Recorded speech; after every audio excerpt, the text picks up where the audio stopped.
Back to the continuing saga of our Weeping Willow Bonsai.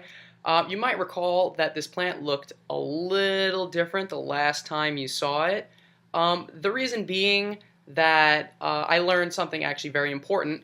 Don't leave your plants at home with your parents because they will try to kill them.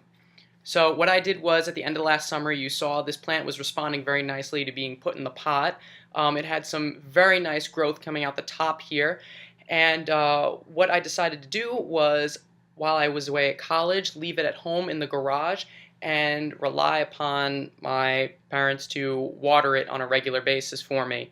They didn't understand my instructions clearly enough, obviously, and the plant actually died back very quickly because weeping willows, like I said before, they really need a lot of water. When they dry out, they must be watered.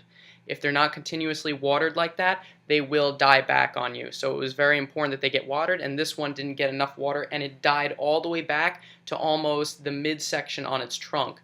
And as you recall in the last video, I actually said that this plant was responding well with some new growth coming out of the side of the trunk. Guess what?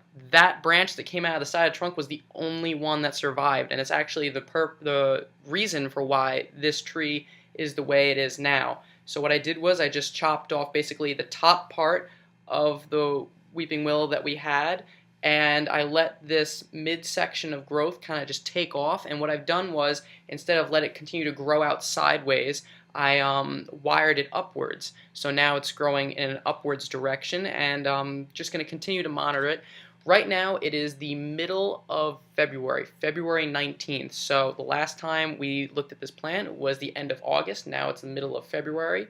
And what I've been doing is I took it back with me to college because clearly I couldn't trust having it at home anymore. I took it back with me to college after it was stayed in the garage and was deprived for quite a while, I would say about a month or so.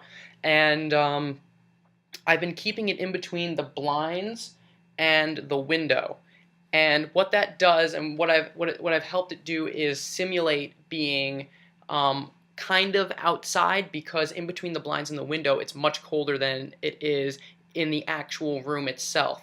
So it's not like I've just brought this plant inside and let it just take off indoors. But as you can see, it started sprouting new growth. And I think this growth is coming in a little bit early, but that's because it is indoors. But I managed to keep it in between the blinds and the window, so it's not like it's been indoors for the entire winter. It's been a sort of simulated middle outdoors kind of feel for this plant, so hopefully it'll be okay. And we're just going to continue to monitor this plant as we go. We have not just this main branch that was left over from last summer, but we have some new branches coming in right here, and we have this main branch actually sprouting off into new branches right here, and this is part of the original branch up here. So it's looking great, and I'm probably going to repot this in late spring going into summer. So stay tuned, and we'll be back with another update shortly.